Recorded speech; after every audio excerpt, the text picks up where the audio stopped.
মাত্র 283 ভোটে ভাগ্য ঠিক হলো লাখো মানুষের ভবিষ্যৎ। টেক্সাসের এক প্রত্যন্ত এলাকায় এখন স্টারবেস নামে নতুন শহর, যার পিছনে রয়েছেন বিশ্বের সবচেয়ে বিতর্কিত বিলিয়নিয়ার ইলন মাস্ক। 2021 সালে ঘোষণা দেওয়া এই প্রজেক্ট বাস্তব হলো 2025-এ। স্পেস এক্সের 90% কর্মী ভোটার হয়ে গড়ে তুললেন কোম্পানি শহর। এখান থেকেই মানুষ চাঁদ ও মঙ্গল গ্রহে যাবে।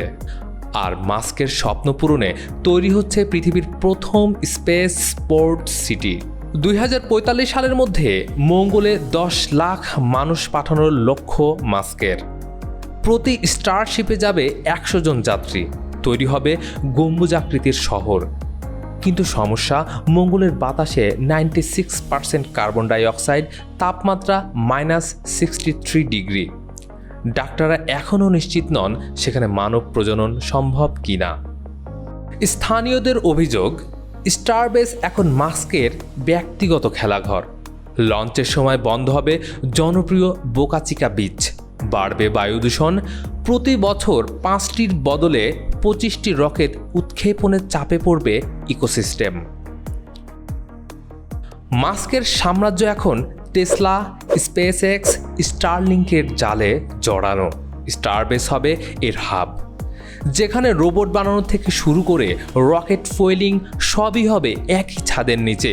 কিন্তু প্রশ্ন, এই কোম্পানি শহর কি আদর্শ নগর পরিকল্পনা নাকি কর্পোরেট ক্ষমতার অপব্যবহার?